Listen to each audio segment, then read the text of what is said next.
want to bring in our law enforcement expert, Bruce Thomas, with his perspective and insight on what we're watching this morning. Bruce, good morning. You're getting much of the same information that we are.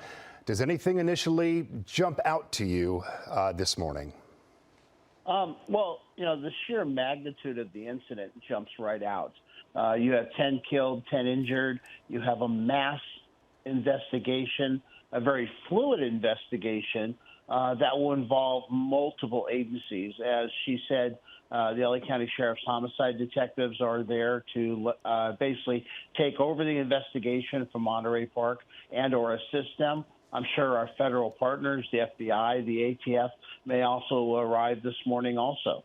What is the process for law enforcement at this point in time? What are detectives trying to scour through right now? I know it's been a few hours after that shooting first occurred. Well, the first thing they do is talk to all witnesses on scene. Once the scene has been rendered safe, meaning that law enforcement has checked the area along with Monterey Park Fire Department for any victims and or witnesses that they'll gather, they'll sequester them, get information, and then as the businesses start to open during the morning, they will be checking for video surveillance footage from their cameras.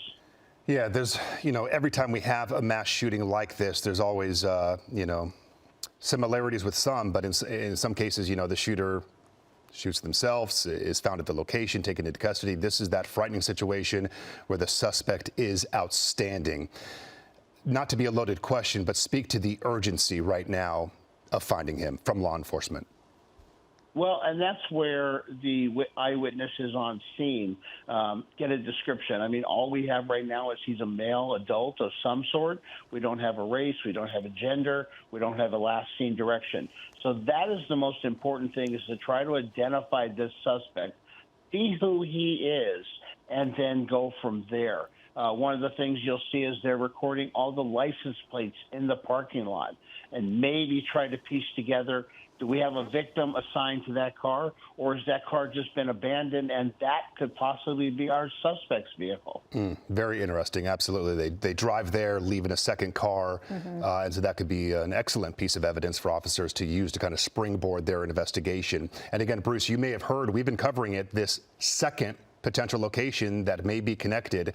It's just up the road in Alhambra on the other side of the 10 freeway, a second dance hall studio type facility where something occurred. We do not believe anyone was injured at that location, but certainly concerning now where you have two locations, similar facilities, within an hour of each other, we believe, where some type of a crime occurred. That has to play into the investigation. Officers have not confirmed them being connected, but it sure seems to be the case. Yeah, they're going to try to connect the dots. Was this second location visited by a male very similar to the first one? As far as being a hate crime and all that, that will come to play later on. Right now, at this point, the investigation is very, very fluid. Monterey Park will roll out their command post vehicle to make it a central hub of information sharing. And you will have the FBI respond to this along with the ATF and any other additional agencies, mostly LA County Sheriffs, maybe South Pasadena PD, because this is going to be very, very taxing on the Monterey Park Police Department.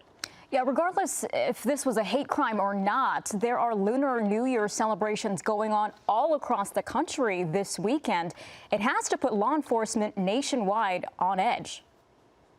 Yeah, I'm sure that just as an abundance of caution, some sort of alert went out by the FBI about a Lunar New Year festival, some of the festivities taking place around the country, that law enforcement would be more on a heightened sense of alert, just as with any hate crime, which we've seen an increase throughout the year over these type of incidents.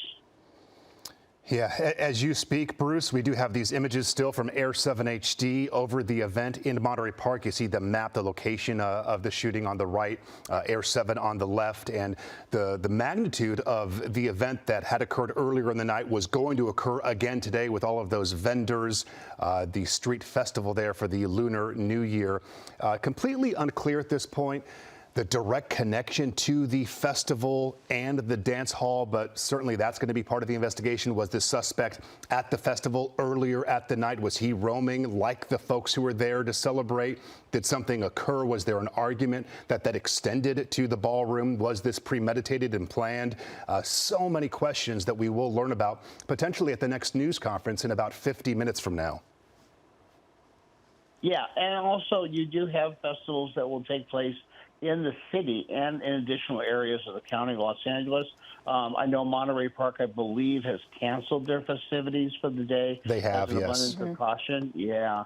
So I'm sure the city of LA is going to be looking at this, maybe some of the other areas of LA County also. You mentioned the hate crime motivation. Again, that is only a possibility at this point. ABC7, I do want to mention, we have reached out to the FBI on that topic. The FBI, of course, is well aware of the investigation at this point and involved, but the connecting of the dots there has not been confirmed. But Bruce, as you mentioned, at this point, that only matters so much. That is almost secondary at this point. We need to find the suspect and get him in custody. Yeah, that's correct. The most important thing is to identify this suspect if they can, put out an alert to the suspect, put that information out to our law enforcement partners so that hopefully we can find this suspect and take them into custody. Now, from the law enforcement side, regarding that possibility of the Asian hate crime motivation being under investigation, would law enforcement typically reach out to other Lunar New Year festival events that are occurring in the area, advise them to cancel operations for today? Of course, the San Gabriel Valley at large is a very large Asian American community, not just Monterey Park. There are communities throughout San Gabriel and Pasadena and Temple City. You have a lot of these communities within miles of each other. Yeah, I'm sure the other law enforcement agencies, which are 24/7 operations, are aware of this and are ramping up and making decisions with other festival goers, type of, vendors and that kind of thing, to put them on alert. Whether they'll cancel them or not, that's up to them. But I'm definitely sure all the law enforcement agencies in the area are definitely aware of this. Again, it's 5:11 in the morning. You mentioned earlier that as the sun starts to go up and businesses start to reopen surrounding the shooting perimeter, they will start going to these businesses. Law enforcement will start looking for surveillance video. They'll also be looking at license plates of certain vehicles in this area. Can you talk about what else law enforcement will be trying to look into this morning? Yeah, well, one of the things that we're looking at is investigators are on scene. They have to photograph the entire location. It appears that most of the dead were wounded did occur inside the dance hall, so that does make their crime investigation a little more finite. But however, this suspect did flee the location, possibly leaving evidence.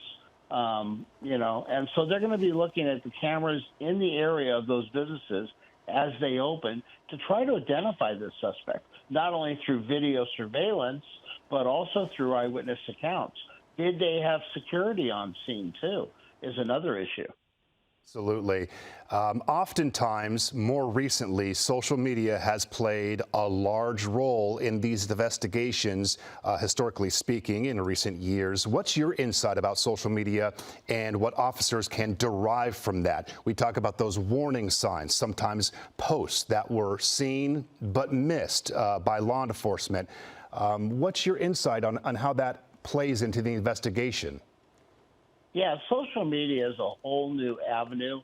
It's a whole new investigative tool where they can look and see, did someone post something maybe that we didn't see right away just because we weren't looking for it?